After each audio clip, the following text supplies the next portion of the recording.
आज की प्रेस वार्ता का क्या उद्देश्य है और किस विषय को लेकर के ये प्रेस वार्ता की गई? आज की प्रेस वार्ता छतरपुर जिले में और पूरे मध्य प्रदेश में हुए सूखा राहत राशि के घोटाले के संबंध में थी।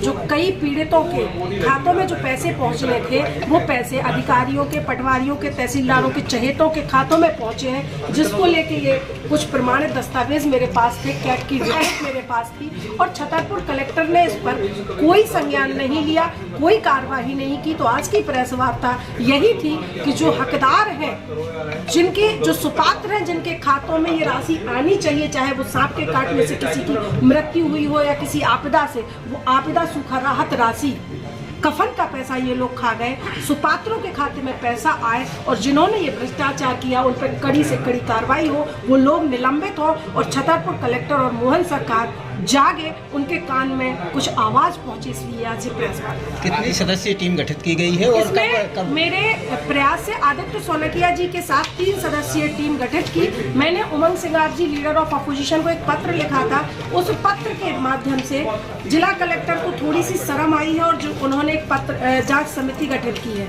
ये 3 सदस्यीय है। आदित्य सोनकिया जी है, इसमें रामलाल गुप्ता जी है, सरमन लाल विश्वकर्मा जी हैं, जिन्होंने 15 दिवस का समय दिया था और आज 40 दिन होने वाले हैं और यहाँ कोई कार्रवाई नहीं होती है। क्या कहना है आदित्य? मेरा यही कहना है कि जांच में सहयोग करें और छतरपुर जिले की जनता के साथ न्याय करें। मैंने व्यक्तिगत सूचना के अधिकार के तहत बहुत ऐसे महत्वपूर्ण दस्तावेज इकट्ठे करके सोनकिया जी को दे दिए हैं कि ताकि वो आपकी जांच में सहयोग करें, पर उसके बाद भी अभी तक ये जांच नहीं हो रही है। ये गंभीर और वेदना का विषय है। क्या लगता है बचाया जा रहा है प्रशासन के द्वारा? 100% ये भारतीय जनता पार्टी का राज है, जिसमें अफसरशाही निरंकुश है, जिसमें शासन प्रशासन अधिकारियों पर कोई लगाम नहीं है, भ्रष्टाचार चरम पर है और मोहन सरकार का भी यही उद्देश्य है। कहते जरूर है कि न खाऊंगा न खाने दूंगा, उनका उल्टा है कि मैं खाऊंगा और अधिकारियों को भी खाने दूंगा और जनता के हक में कभी कुछ आने नहीं दूंगा। अपने एसडीएम साहब पर भी एक गंभीर आरोप लगाएंगे, वहाँ दुकानें चल रही हैं। हाँ, ये वहाँ के बाबू ने मुझसे कहा था। अभी मैं किसी जानकारी लेने गई थी तो वहाँ के कोई बाबूजी ने बात करने के दौरान मुझसे कहा था कि मैडम मैं क्या करूँ, दस्तावेज नहीं मिल रहे हैं, यहाँ एसडीएम साहब की दुकानें चल रही हैं। मैंने एसडीएम साहब को व्यक्तिगत फोन लगा के कहा था कि आपके स्टाफ के लोगों के विचार ये हैं आपके प्रति। कृषि मंत्री अंदर कंसाना जी ने प्रेस वालों ने पूछा था कि जो इस प्रकार का कैट की रिपोर्ट में भ्रष्टाचार सामने आया है, उन्होंने कहा था कि इस पर जांच कमेटी बैठाइए।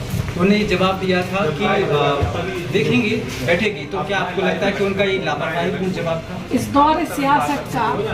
दौर सियासत का बस इतना सा फसाना है, बस्ती भी जलानी है, मातम भी मनाना है।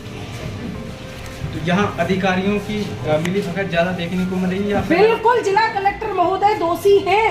वो जो जिन लोगों को संरक्षण दे रहे हैं, अभी तक जिला कलेक्टर महोदय इस मामले में संज्ञान क्यों नहीं ले रहे? जबकि हमने आप लोगों को बताया कि 1-2 जिलों में कार्रवाई हुई है, यहाँ छतरपुर में क्यों नहीं हो रही है? ये संवेदनशील विषय है। उम्मीद है कि वर्तमान कलेक्टर उस पर आगे कार्रवाई करेंगे या फिर ऐसे ही चलता रहेगा? देखिए, भ्रष्टाचार चरम पर है। मोहन सरकार भ्रष्टाचार की पूरी सरकार है, पर्ची के मुख्यमंत्री है और पर्ची वाले मुख्यमंत्री से आप न्याय की कितनी उम्मीद कर सकते हैं, ये तो समय ही बताएगा।